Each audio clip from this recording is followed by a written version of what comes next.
Quel pays accepte le plan Marshall? Quel pays accepte la coopération avec l'Union soviétique? Vous avez donc vu tout à l'heure que le plan Marshall est une proposition d'aide, entre guillemets, puisque ce n'est pas une aide gratuite, des États-Unis. En réponse, l'Union soviétique vont également proposer eux aussi une aide pour essayer de contrer le plan Marshall. Vous aviez besoin de prendre le livre page 118-119 pour répondre à cette question. On voit ici une carte, mais en réalité la carte la plus intéressante se trouvait ici, cette petite carte, parce que pour voir quel pays accepte le plan Marshall, il fallait se baser sur ces petits carrés bleus qui nous montraient donc quel pays accepte le plan Marshall. Enfin, on ne nous dit pas quel pays accepte l'aide soviétique, mais on nous dit quels sont ses alliés, autant dire qu'on nous dit qui accepte l'aide soviétique. Donc quand on regarde cette carte, on voit tout de suite une espèce de, clairement une opposition quasiment presque symétrique entre d'un côté l'Europe de l'Ouest en bleu qui rejoint le camp américain et donc accepte le plan Marshall et en rouge clair, en rose, les pays qui vont rejoindre l'URSS avec l'Allemagne qui est séparée en deux au milieu. Encore une fois, j'ai dit que je reviendrai un peu plus tard sur le cas allemand.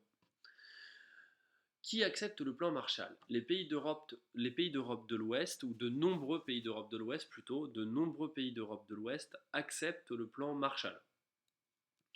La France, le Royaume-Uni, l'Irlande, la Belgique, les Pays-Bas, l'Islande, le Danemark, la Suède, la Norvège, le Portugal, l'Italie, l'Autriche, la Suisse et la République fédérale d'Allemagne, la RFA, sont tous ces pays qui acceptent le plan Marshall.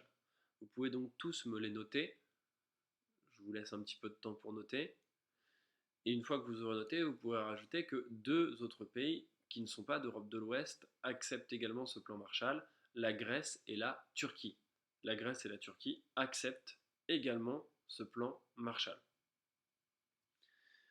Les pays d'Europe centrale et les pays d'Europe de l'Est, ou plutôt en réaction, l'URSS propose à de nombreux pays d'Europe centrale et d'Europe de l'Est. En réaction, l'URSS propose à de nombreux pays d'Europe centrale et d'Europe de l'Est une autre aide, la CAEM, le Conseil d'aide économique mutuelle. Elle est acceptée par la République démocratique d'Allemagne, c'est-à-dire la RDA, l'autre partie de l'Allemagne, la Pologne, la Yougoslavie, l'Albanie, la Tchécoslovaquie, la Hongrie, la Roumanie et la Bulgarie. On voit donc que l'Europe est en train de se diviser en deux. D'un côté, une partie qui clairement rejoint le bloc qu'on va qualifier Ouest, le bloc américain, et une autre partie, le bloc Est. C'est cette Europe et ce théâtre qui va être en grande partie le théâtre de la guerre froide. Cette guerre froide qu'on a définie au début du chapitre. Je m'arrête là pour cette fiche d'activité, je vous propose une synthèse derrière et une nouvelle activité qui sera donc à réaliser pour vendredi. Dès 1947, l'espoir de paix durable né avec la création de l'ONU est contrarié par la rupture entre les États-Unis et l'URSS qui cherchent à étendre leur zone d'influence. L'URSS, je vous le rappelle, on l'avait vu dans les chapitres précédents, c'est l'Union des républiques socialistes et soviétiques. La dégradation des relations entre les anciens alliés divise le monde en deux blocs opposés. Le bloc de l'Ouest ou occidental ou capitaliste ou américain et le bloc de l'Est ou oriental ou communiste ou soviétique. On donne tous ces noms à ces deux blocs.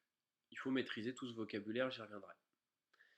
La guerre froide, c'est donc la période de tension entre 1947 et 1991, entre le bloc de l'Ouest et le bloc de l'Est, mais sans conflit armé direct entre les États-Unis et l'URSS. L'ONU, c'est donc l'Organisation des Nations Unies, dans laquelle l'URSS restera malgré tout et qui sera un lieu de discussion et qui va peut-être permettre donc de calmer le jeu. On peut donc surligner, ou plutôt noter sur cette première page, en 1945, la création de l'ONU.